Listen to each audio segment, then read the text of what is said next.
Let's move on to other stories now, this time outside Nigeria, to a matter that is having impact the world over. President Donald Trump insists the big wave is yet to come in the war with Iran.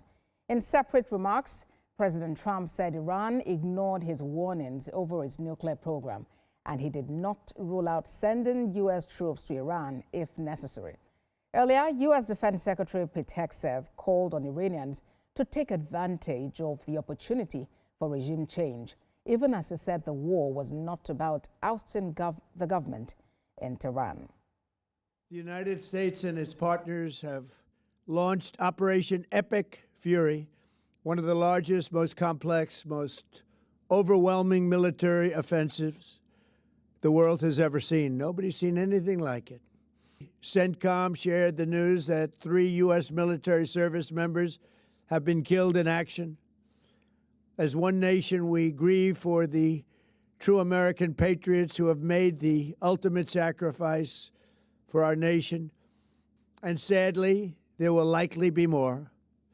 Before it ends, that's the way it is. Likely be more, but we'll do everything possible where that won't be the case. But America will avenge their deaths and deliver the most punishing blow to the terrorists who have waged war against basically civilization.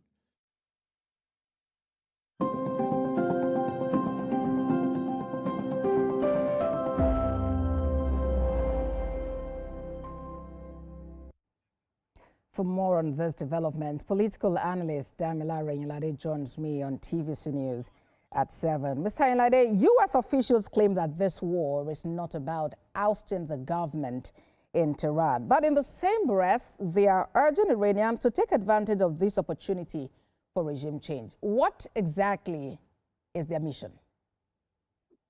Abosede, thank you very much for having me on the platform. Well, it's a little bit unfortunate, everything happening across the globe right now, especially the Iran-US-Israel war. I think in war, everybody has to bring to the table what they want to happen, and it is very, very. I think it is essential to understand that US actually wants a regime change, even though they say something else. Pete Hegseth came out recently to talk about all the talks that have been going on for a very long time behind closed doors, and they realized that Iran had been playing games, trying to buy time to develop their facilities that was striked the other time, the Fordo and all the nuclear facilities that was obliterated according to President Trump. So I think, well, it's everybody will, say one thing and then do another thing, just like it was said about the death of, Khamenei. It was said that they are trying to, negotiate and discuss, but then, the meeting happened to be, the one that would bring an end to them and to him and several other, people in the Iranian government. So Indeed. yeah, I don't think.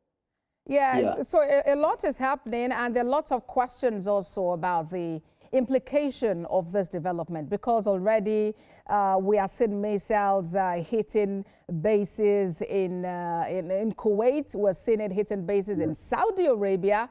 What is the likely implication of this on the global economy and in the Middle East, really? What is the Middle East turning into?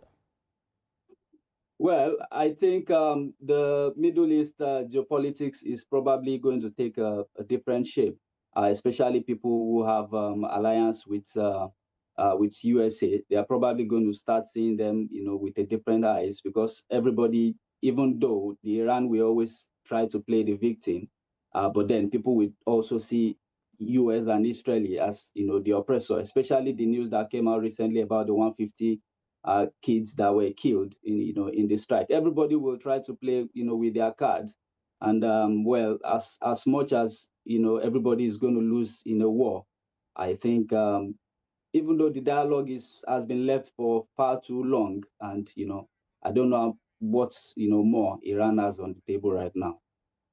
All right, let's see how this goes, and we hope that this does not spiral into the much talked about third World War. Damilare Yinladi, thank you very much for your time on TVC News at 7. Thank you for having me. Thank you.